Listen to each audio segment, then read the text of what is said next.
nila. Who else has set of questions? Si Naz ba meron? Si Naz Tavares ng Pelikula Mania. Hello, kamusta? Nice seeing you. Since physically and emotionally training yung horror na may action ka, kamusta naman yung preparations mo? And kamusta yung pakikipagsabayan mo kay Richard Gutierrez na kung sa action ng Jaja? Totoo yan.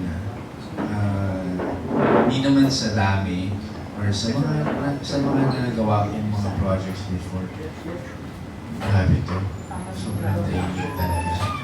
As in, masasabi ko lang na prosthetics pa lang, train ka na. Kasi ilang oras yung prosthetics, tapos yung, alam mo yung emosyon na kailangan mong makuha sa napakahirap yung kunin. As in, on a normal day, hindi mo naman siya may experience, diba? Na makakita ka ng aswang kung matatakot ka ng ganun ka-intense. Hindi. So, kailangan mo siyang build up. Kailangan mo siyang uutin talaga yung takot. Kasi, again, hindi mo siya na-experience on a normal day. Paano ba yung... Sorry, ano yung question? Paano yung... Pakikipagsabayan kay Richard sa action? Oo, pakikipagsabayan kay Richard. Actually, ang angas na kay Richard eh. So, ako, pinapanood ko siya ng mga unang beses. Tapos, syempre, kailangan kong sumabay. Kasi, magkapatid kami doon. So, kailangan medyo pantay yung namin, yung skills ba sa action. Kamusta? Okay naman. I mean, challenging, but at the same time, I would say, ang dami kong natutunan. Ang dami kong natutunan. And parang, sabi ko nga after this, parang gusto ko maging action star. parang masaya mag-action. Kasi, angas talaga kay Richard yung mga galaw niya. Sobrang palya. Sobrang ang tawag doon. Detalyado, sobrang smooth. Yeah. Second question. Kasi actor ka, tapos may business ka rin. Paano si Dustin yung on a daily kung yung regular na Pag walang work sa pag may work, I showbiz. mean, paano mo na babalance yung work and business? Sana. Sana may ganyan siyang walang work. Just Lord. So, ang schedule niya. Oo. After PBB, nasabi ko na to after PBB, pagkalabas ko dito, agad akong pumunta. Kasi the next day, dito talaga ako pumunta. Tapos minake sure ko lang na okay ang lahat. Nakibalita lang ako sa chef ko, sa manager. So, yun yung nangyari. Tapos, naging busy na ako sa showbiz.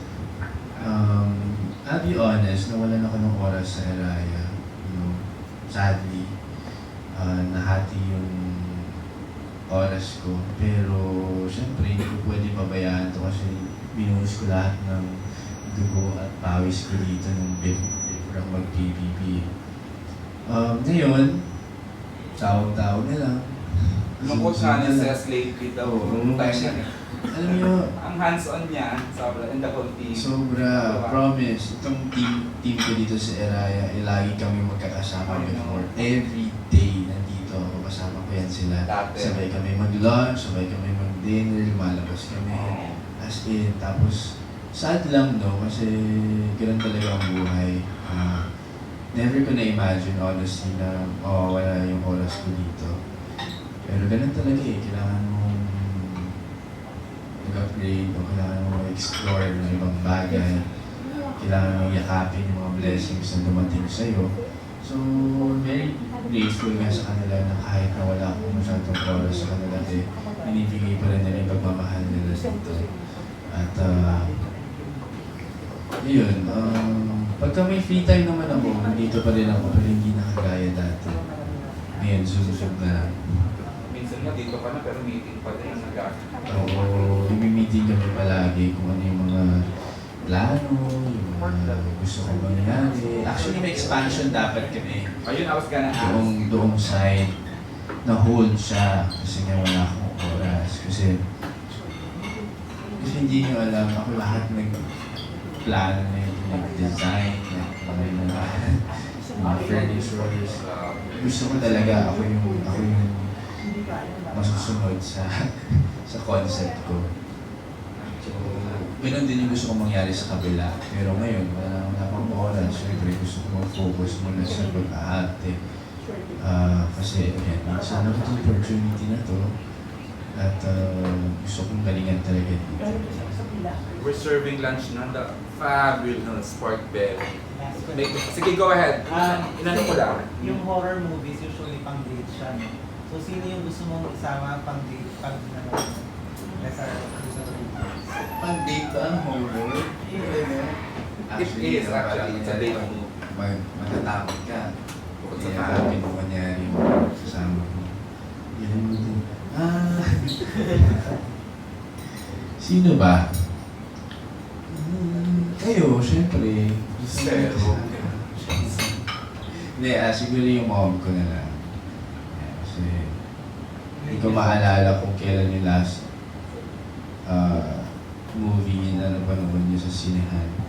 Si busy rin siya. So, siguro siya, para makapag-spend time rin kami together kasi after PBB, alam niyo, nasa PBB ako, iniisip ko po na parang paglabas ko, spend time ako sa kanila na sobra sa miss ko sila. Pero ngayon wala akong time sa kanila halos. kawitan.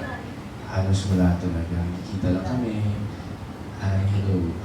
Tapos alis na rito ng bahay. See? Theater ko yan, sure ako. Christmas hanggang the first 3 days ng showing. Pag nag-number 1 na, lalo na. Okay, the last set of questions will come from before I give skill ko siya sa isang intimate chikahan. Questions from Nicky Wang, ng editor ng Manila Standard. Of course. Names, ayan.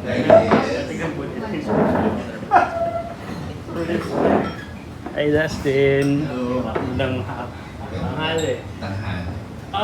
Ikaw ba before nanonood ka ng mga shake, rattle and roll movies nang hindi ka pa artista? Oo naman. Oo. Which one was your favorite? Yung yung Chana, yung title. Undin, oo. Yun. Tagal na na. Tagal na nun.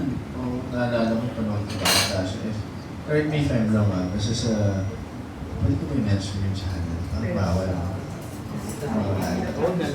basta doon, napanood ko siya sa TV. Yun.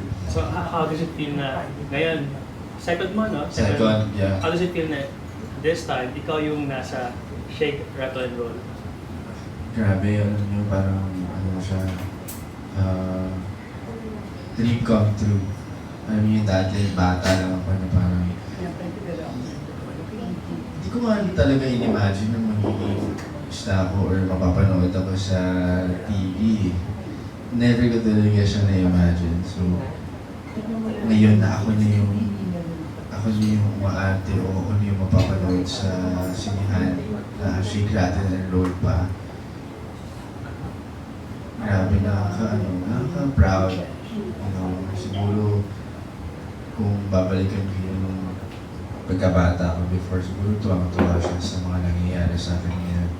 Kasi, yun nga, hindi ko never ko in-expect. And ngayon, na nandito na ako, I would say,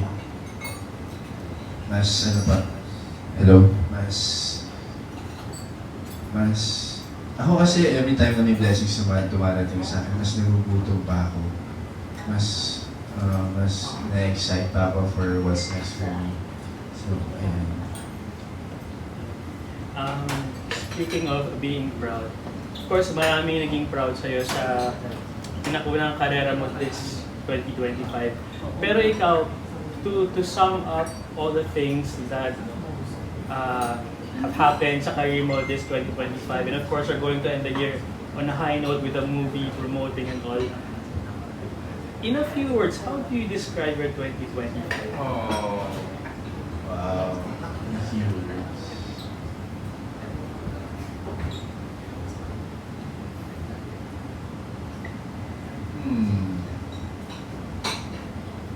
Ano ba? Siguro, ultimately grateful. Yun yung masasabi ko. Pasasalamat talaga.